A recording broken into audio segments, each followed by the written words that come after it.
నమస్తే, welcome to our channel. నేను సిరి. గత 5 సంవత్సరాల్లో ఉత్తరాంధ్రనైతే వైసీపీ నేతలు ఎలా అంటే భూ కబ్జాలకు పాల్పడ్డారో మనం చూసాం. అయితే ఇప్పుడైతే ఒక ఎంక్వైరీ అయితే పడింది. మరి విచారణ జరుపుతారా లేదా ఏంటి అనేది మనకి వివరించడానికి మనతో పాటు ఉన్నారు ప్రముఖ senior journalist, political analyst CS Rao garu. నమస్కారం సార్. నమస్తే సార్, ఇప్పుడు చూస్తుంటే ఉత్తరాంధ్ర అక్కడ చూసాం ఎన్ని అంటే భూ కబ్జాలు జరిగాయి ఏంటి అనేది అయితే మనం చూసాము. అయితే ఇప్పుడు మరి ఒక ఎంక్వైరీ పడింది. ఎంక్వైరీ తర్వాత అంటే ఏం జరుగుతుంది అంటారు? సో ఒకటి ఏంటంటే, ఉత్తరాంధ్ర అనేది ప్రత్యేకంగా ఆంధ్రప్రదేశ్లో కొంచెం సాఫ్ట్గా ఉండేటువంటి డిస్ట్రిక్ట్స్ అంటారు. ఉత్తరాంధ్ర అంటే వైజాగ్, శ్రీకాకుళం, విజయనగరం. ఇక్కడ మిగతా ఆంధ్రప్రదేశ్ తోటి పోల్చడానికి అవకాశం లేదు. అక్కడ కొంచెం నేరాలు తక్కువ ఉంటాయి, క్రైమ్ రేట్ చాలా తక్కువ ఉంటుంది అక్కడ. ప్లస్ ఎవరు పోయినా కానీ అక్కడ బతకచ్చు పీస్ఫుల్గా అనేటువంటి భావన ఉండేది ఒకప్పుడు. అలాగే అక్కడ ఈ అసైన్ ల్యాండ్స్ ఇవి కూడా ఎక్కువ ఉంటాయి. వైజాగ్ ట్రైబల్ ఏరియా కాబట్టి వైజాగ్ సైడ్ అంతా కూడా కొంచెం అసైన్ ల్యాండ్స్, గవర్నమెంట్ ల్యాండ్స్ ఇవన్నీ కూడా ఎక్కువ ఉంటాయి. అయితే ఉత్తరాంధ్రకి ఇన్ఛార్జ్గా వైఎస్ఆర్ కాంగ్రెస్ పార్టీ వాళ్ళు విజయసాయి రెడ్డిని నియమించారు 2019 గవర్నమెంట్ వచ్చిన తర్వాత.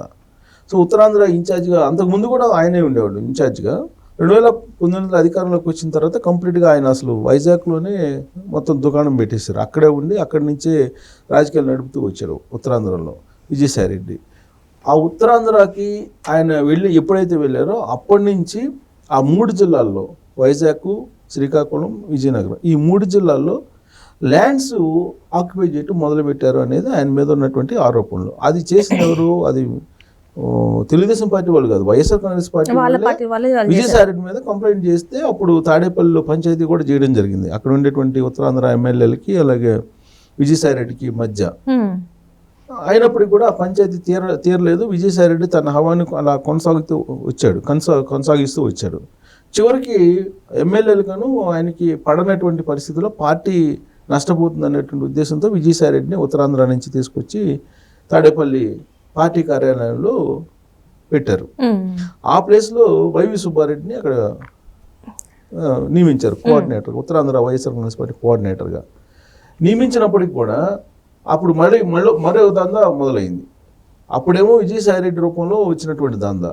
మళ్ళీ విజయసాయి రెడ్డి ప్లేస్లో వైవి సుబ్బారెడ్డిని నియమించిన తర్వాత వైవి సుబ్బారెడ్డికి సంబంధించినటువంటి వ్యవహారాలన్నీ నడుస్తూ వచ్చాయి. సో మొత్తం మీద ఏంటంటే అటు ప్రభుత్వంలో ఉండేటువంటి పెద్దలు అలాగే అక్కడ ఉండేటువంటి లోకల్ లీడర్లు అందరూ కలిసి కొంతమంది అక్కడ ఉండేటువంటి భూముల్ని భారీ ఎత్తున కబ్జా చేశారు అనేది ఒకటి. దాని నుంచే 3 రాజధానులు అనేటువంటి కాన్సెప్ట్ వచ్చింది. ఎప్పుడైతే 3 రాజధానులు అనేటువంటి దాన్ని ప్రకటించారో అప్పటి నుంచి విశాఖలో ఎక్కువ రేట్లు ఎక్కువగా భూముల రేట్లు పెరుగుతూ వచ్చాయి. వాస్తవంగా ఇన్సైడర్ ట్రేడింగ్ జరిగిందని అమరావతిలో గగ్గోలు పెట్టారు వైఎస్ఆర్ కాంగ్రెస్ పార్టీ వాళ్ళు, అసెంబ్లీ లోపల అసెంబ్లీ బయట. అసలు ఇన్సైడర్ ట్రేడింగ్ జరిగిందే వైజాగ్లో పెద్ద ఎత్తున భూములు కొనుగోలు చేయొచ్చు అని చెప్పి అడ్వాన్స్లు ఇచ్చేసి వాళ్ళు 3 రాజధానులు అనేటువంటి కాన్సెప్ట్ని తీసుకొచ్చి విశాఖని అడ్మినిస్ట్రేషన్ క్యాపిటల్ కింద అనౌన్స్ చేశారు. అలాగే కర్నూలుని న్యాయ రాజధాని కింద చేశారు. ఇక్కడేమో శాసన రాజధానిగా అమరావతిని చేసి అక్కడ వైజాగ్లో భారీ ఎత్తున భూముల రేట్లు పెరిగేలాగా వ్యవహరించింది వైఎస్ఆర్ కాంగ్రెస్ పార్టీ. దాంతో అమరావతిలో దారుణంగా భూముల రేట్లు పడిపోయాయి. సో ఇక రియల్ ఎస్టేట్ వ్యాపారం జగన్మోహన్ రెడ్డి భారీగా చేశాడు. దీన్ని బట్టి అర్థమవుతుంది ఏంటంటే రియల్ ఎస్టేట్ వ్యాపారం ఆయన వైజాగ్ని కేంద్రంగా చేసుకొని తన అనుయాయులతోటి భారీగా చేశారనేది అర్థమవుతుంది. దీంట్లో భాగస్వాములు ఎవరయ్యారు? అధికారులు కూడా అయ్యారు. అధికారులు భాగస్వామ్యం కాకపోతే అంత పెద్ద స్థాయిలో భూ మాఫియా వ్యవహారం సాగదు.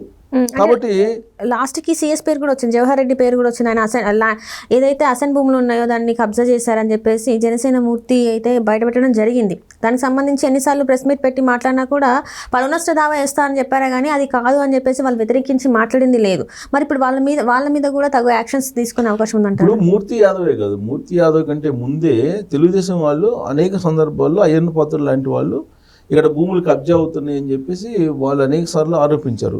స్వయాన అప్పట్లో వైఎస్ఆర్ కాంగ్రెస్ పార్టీ మంత్రిగా ఉన్న ధర్మాన ప్రసాదే ఏమన్నాడు?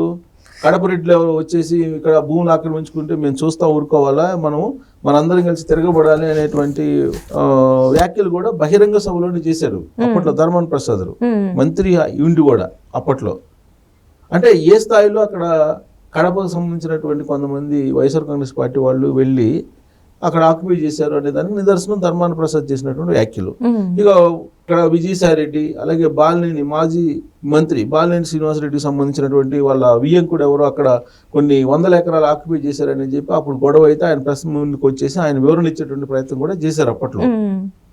సో ఇలా వైఎస్ఆర్ కాంగ్రెస్ పార్టీ ప్రత్యేకించి జగన్మోహన్ రెడ్డి సంబంధించిన దగ్గర బంధువులు, దూర బంధువులు, స్నేహితులు వీళ్ళందరూ కలిసి సుమారుగా 40,000 ఎకరాలు ఉత్తరాంధ్రలో చేశారు అనేది వినిపిస్తుంది. దానికి సంబంధించిన ఆధారాలు కూడా ఉన్నాయి అని చెప్పి ఇప్పుడు తెలుగుదేశం పార్టీ అధికారంలోకి వచ్చిన తర్వాత ప్రాథమిక ఎంక్వైరీలో తేలింది.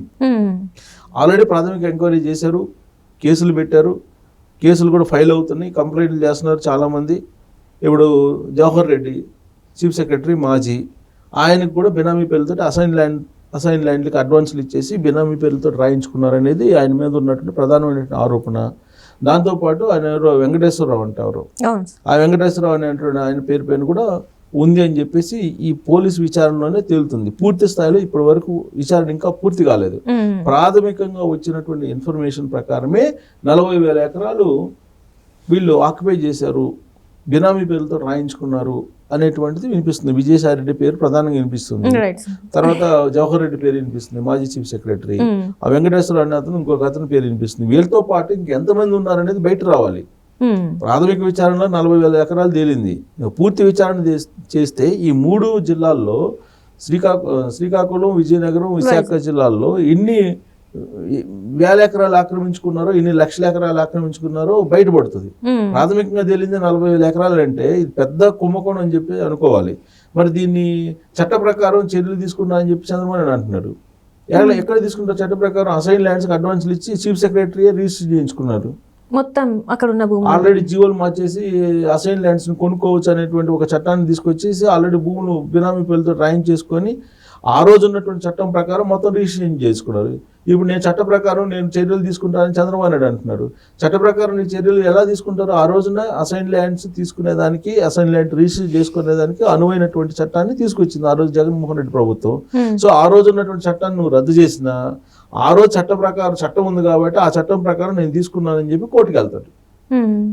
అంటే అక్కడ తప్పులు ఏం లేదని వస్తుందా సార్? మరి అంతే కదా. ఇప్పుడు వాళ్ళకి ఏ విధంగా అయితే కావాలో ఆ విధంగా చట్టాలను తయారు చేసుకున్నారు, ఆ విధంగా జీవోలు ఇచ్చుకున్నారు. అలాంటప్పుడు నీకు చట్ట పరిధిలో వాళ్ళు నేరస్తులు ఎట్ అవుతారు? కారు కదా. అందుకే చట్టాన్ని మార్చుకున్నారు. ముందే అడ్వాన్సులు ఇచ్చేశారు, అడ్వాన్సులు ఇచ్చిన తర్వాత చట్టాన్ని మార్చేసుకొని రిజిస్ట్రేషన్ చేయించుకున్నారు. ఇప్పుడు వాళ్ళు ఏవైతే ఈ కబ్జాలు అంటే ఏవైతే చట్టాలు మార్చుకున్నాక భూముల్ని తీసుకున్నారో అవన్నీ వాళ్ళకి సొంతమైనట్టేనా? ఇన్ని వేల ఎకరాలు రిజిస్ట్రేషన్ చేసుకున్న తర్వాత వాళ్ళు దాకా ఎవరు అవుతారు సొంతం? వాళ్ళే సొంతం అవుతారు. రిజిస్ట్రేషన్ చేసుకున్న తర్వాత ఎవరు రిజిస్ట్రేషన్ చేసుకుంటే వాళ్ళకే సొంతం అవుతుంది. వాళ్ళు చేసినటువంటి ప్లాన్ ఏంటంటే ఫస్ట్ ఏంటంటే అందరికి అడ్వాన్సులు ఇచ్చేశారు అసైన్ ల్యాండ్స్కి సంబంధించి. అడ్వాన్సులు ఇచ్చిన తర్వాత దానికి రిజిస్ట్రేషన్కి అనువైనటువంటి చట్టాన్ని తీసుకొచ్చుకున్నారు, జీవోలు తీసుకొచ్చుకున్నారు. చీఫ్ సెక్రటరీ జవహర్ రెడ్డే కదా, ఇంకా ఆయన ఏది చెప్తే అది, జగన్మోహన్ రెడ్డి ఏది చెప్తే అది చేస్తాడు. ఇంకా కావాలంటే జగన్మోహన్ రెడ్డికి లేనటువంటి ఐడియాలను కూడా ఆయన ఇస్తాడు. సో కాబట్టి అసలు మొత్తం రాష్ట్ర వ్యాప్తంగా 4 లక్షల ఎకరాలు అసైన్ ల్యాండ్స్ కనిపించట్లేదని చెప్పి చెబుతున్నారు కదా. దాంట్లో 40,000 ఎకరాలు ఒక 3 జిల్లాలు అక్కడే కనిపిస్తుంది ప్రాథమిక విచారణలో. సో ఇవన్నీ రికవరీ చేసుకోవాలంటే అది సాధ్యమయ్యేదన్నా చట్ట ప్రకారం నేను చర్యలు తీసుకుంటాను అంటున్నారు చంద్రబాబు నాయుడు. చట్ట ప్రకారం చర్యలు తీసుకోవాలంటే లూప్ హోల్స్ బోల్డ్ అని ఉన్నాయి. ఈ లూప్ హోల్స్ నుంచి వాళ్ళు తప్పించుకుని వెళ్ళేటువంటి అవకాశం ఉంది కదా. కాబట్టి చంద్రబాబు నాయుడు చెప్తున్నటువంటి స్టేట్మెంట్స్ లేదంటే ఆయన చేస్తున్నటువంటి వ్యాఖ్యలు ఏదైతే ఉన్నాయో అవి ఎవరైతే అవినీతి పాల్పడ్డారో లేదా అక్రమాలకు పాల్పడ్డారో లేదా కబ్జాలకు పాల్పడ్డారో వాళ్ళనేమి దోషులుగా చేసి జైల్లో పెట్టి లేదంటే వాళ్ళ భూములు మళ్ళీ తిరిగి ప్రభుత్వం తీసుకునేటువంటి పరిస్థితి ఎక్కడ కనిపించట్లేదు.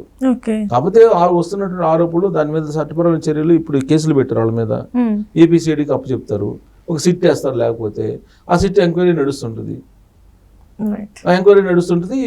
ఆ బెనామీలు ఉన్నారు కాబట్టి వీళ్ళేమి ఎఫెక్ట్ గారు, బెనామీ పేర్లతో ఉన్నారు కాబట్టి ఆ బెనామీ వాళ్ళు ఎవరో వెళ్ళి ఏదో చెప్తారు, ఈలోపు వీళ్ళు కోర్టులకు వేస్తారు. ఆ రోజున్న చట్టం ప్రకారం మేము చేసామండి అని చెప్తారు. ఇంతే జరిగింది.